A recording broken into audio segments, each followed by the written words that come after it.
자, 여러분들과 함께 히브리서 12장 1절부터 3절까지를 살펴보겠습니다. 히브리서에서 계속된 논의가 믿음과 인내에 대한 이야기였고 11장은 그 믿음과 인내로 살아왔던 사람들의 그 모범을 보여주었습니다. 믿음의 사람들을 우리가 보았습니다. 12장은 이러므로라고 시작하고 있습니다. 11장의 이 믿음의 사람들에 대한 이야기, 그것을 받는 이야기죠. 그리고 주어가 우리에게 구름같이 허다한 증인들이 있으니 이제 이 이야기의 전개는 우리로 바뀌게 됩니다. 11장의 그 내용의 주인공들이 믿음의 사람들이었다면 12장의 내용의 주인공들은 이제 우리가 되어야 되는 것입니다.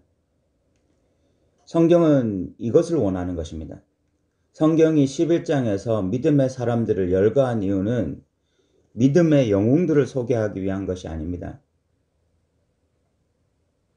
성경에서 말하고자 하는 핵심은 결국은 이 성경을 읽고 있는 독자들을 그들에게 말하고자 하는 것입니다. 11장에 이런 믿음의 영웅들이 있었다. 보면서 감탄해라. 위인전이다. 정기다. 이런 말을 하고 싶은 게 아닙니다. 11장에 이런 믿음의 사람들은 결국은 우리 이야기를 하기 위해서 그것이 나의 이야기가 되어야 되기 때문에 기록된 것입니다.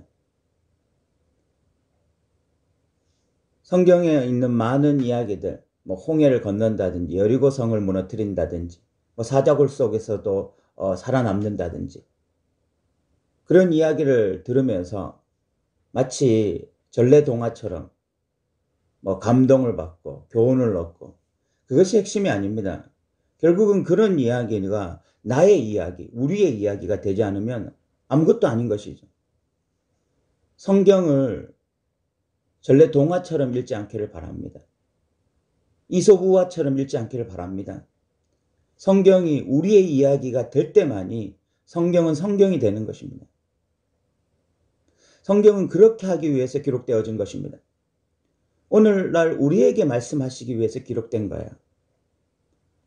그래서 히브리서 11장에서 12장으로 그 믿음의 사람들에서 우리의 이야기로 자연스럽게 바뀌어진 것처럼 히브리서 11장의 이야기가 또 오늘 우리의 이야기로 자연스럽게 바뀌게 되어지는 그런 일들이 일어났으면 좋겠고요.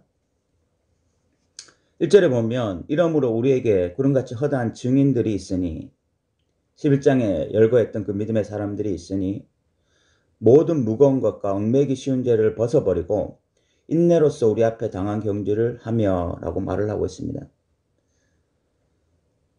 히브리 기자에게 또는 성경의 많은 인물들에게 믿음이라는 것은 경주였습니다. 달리기. 여기서 말하는 것은 달리기인데 그런데 사도 바울도 그렇고 지금 히브리 기자도 그렇고 달리기는 달리기인데 단거리가 아니라 이건 장거리입니다.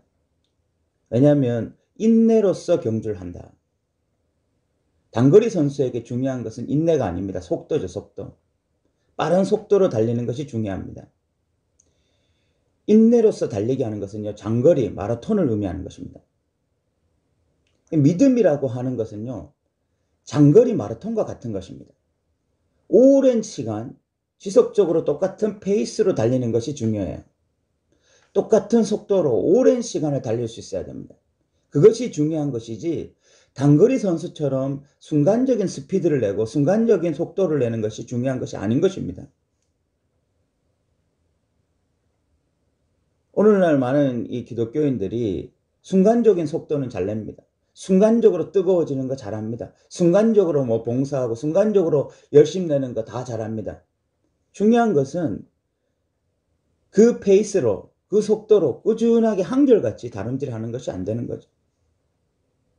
그런데 그렇게 한결같이 다름질을 하기 위해서는 인내가 필요한 것입니다. 인내가.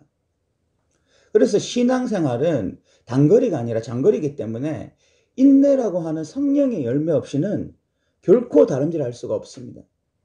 처음부터 끝까지 한결같이 그 구원을 향하여 다름질할 수가 없습니다. 그래서 인내라고 하는 열매가 너무너무 중요하고요. 또 하나 중요한 것이 있습니다. 장거리 선수는요, 불필요한 것을 잊고 달릴 수 없습니다. 불필요한 것을 잊고 달리면 결국은 끝까지 다름질할 수가 없어요. 히브리서 12장 1절에 무거운 것과 얽매기 쉬운 죄를 벗어버리고, 벗어버리라는 것은 그것들을 입고서 달려서는 안 된다는 것입니다. 그 무거운 것이 뭐냐면 얽매기 쉬운 죄를 의미하는 것입니다. 동격입니다. 무거운 것은 곧 얽매기 쉬운 죄라고 말을 할 수가 있습니다. 죄를 입고 달리면 신앙생활 끝까지 경주할 수 없다는 것입니다. 이 부분을 우리가 자꾸 간과하는 거야. 기독교인들이 연약해서 죄 지을 수밖에 없다. 그 말은 한편으로 맞는 말이죠. 이 땅에 사는 그리스도인이 완벽한 그리스도인은 없습니다. 그러나 연약해서 죄를 지을 수밖에 없다는 것과 그것을 합리화하면서 죄를 쉽게 범하는 것은 완전히 다른 이야기입니다. 그것을 합리화해서 죄를 계속해서 범하기 시작하면 우리가 믿음의 경주를 해야 되는데, 마라톤을 해야 되는데 무거운 옷을 입고 달리는 것과 같습니다. 그러면 완주할 수가 없죠. 무거운 옷을 입고 달리는데 어떻게 42.195km를 계속해서 지속적으로 달릴 수 있겠습니까? 불가능한 이야기죠. 연약해서 죄를 범하는 것과 그것을 합리화해서 함부로 죄를 범하는 것은 완전히 다른 이야기이기 때문에 우리가 믿음의 완주를 하기 위해서는 죄 범하는 것을 두려워해야 되고, 그는 얽매이기 쉬운 죄에서 죄를 벗어버리고 경주를 해야 되는 것입니다. 저는 여러분들에게 좀 분명히 말씀드립니다. 믿음은 단거리가 아니라 장거리입니다. 마라톤입니다. 마라톤에서 가장 중요한 것은 인내고, 인내로 경주하는 것뿐만이 아니라 무거운 옷을 입고 달려서는 안 된다. 무거운 옷은 죄다. 죄를 함부로 범해서는 안 된다. 이렇게 말씀드린 것입니다. 그리고 2절에서는 믿음의 가장 모범으로서 예수 그리스도를 제시하고 있습니다. 우리는 11장에서 믿음의 모범들을 살펴봤습니다. 믿음의 선배들을 살펴봤습니다. 아브라함도 있었고 모세도 있었고 또 다른 많은 믿음의 사람들이 있었습니다. 그러나 가장 어떤 믿음의 모범이라고 한다면 예수 그리스도입니다. 그래서 12장 2절에 믿음의 주여 또 온전하게 하시는 이인 예수를 바라보자. 믿음의 창시자, 구원의 창시자, 그분이 예수 그리스도라고 히브리서에는 말을 했습니다. 그리고 온전하게 하시는 이, 믿음의 완성, 믿음의 완성자도 예수 그리스도십니다. 그 예수를 우리는 바라봐야 됩니다. 그 예수를 모범으로 바라봐야 돼요. 그런데 그분이 어떻게 하셨습니까? 그는 그 앞에 있는 기쁨을 위하여, 그 기쁨이 뭐냐면 뒤에 나옵니다. 십자가를 참으사 부끄러움을 개의치 아니하시더니 하나님 보좌 우편에 앉으셨다. 예수님에게 있어서 기쁨은 하나님 보좌 우편에 앉는 것이었습니다. 그 보좌 우편에 앉는 것을 바라보시면서 현재 십자가를 참으사 부끄러움을 개의치 아니하신 거죠. 이것은 히브리서 11장 1절에 그 믿음의 정의에 정확하게 일치하는 것입니다. 믿음은 바라는 것들의 실상, 그 바라는 것은 구원이라고 했죠. 그 구원에 대한 확신, 이것은 미래에 일어날 일입니다. 그래서 오늘 현실에서 믿음으로 살면서 그것을 증명해내는 것이라고 했습니다. 이것이 믿음의 정의라고 했습니다. 미래의 일을 확신하면서 오늘 믿음으로 살아가는 거예요. 예수님은 미래에 하나님 우편에 앉을 것을 확신하면서 오늘 십자가를 참으사 부끄러움을 개의치 않으신 것입니다. 가장 믿음에 부합하신 분이 예수 그리스도십니다. 십자가가 얼마나 비참했습니까? 얼마나 많은 사람들이 십자가에 달리신 예수님을 조롱했습니까? 그걸 참으셨어요. 왜냐하면 하나님 보좌 우편에 앉으시는 것을 기대하고 소망했기 때문입니다. 이런 예수 그리스도를 우리가 깊이 묵상하고 깊이 바라봐야 됩니다. 3절에 너희가 피곤하여 낙심하지 않기 위하여 죄인들이 이같이 자기에게 거역한 일을 참으신 일을 생각하라. 신앙생활에서 이것은 마라톤이기 때문에 분명히 피곤한 시간이 옵니다. 낙심할 시간들이 올 수 있다는 것입니다. 42.195km를 달리는 마라톤 선수가 컨디션이 계속 좋은 것이 아닙니다. 42.195km를 달리는 그 순간순간마다 어떤 고비가 오게 되어 있습니다. 피곤한 순간이 오게 되어 있습니다.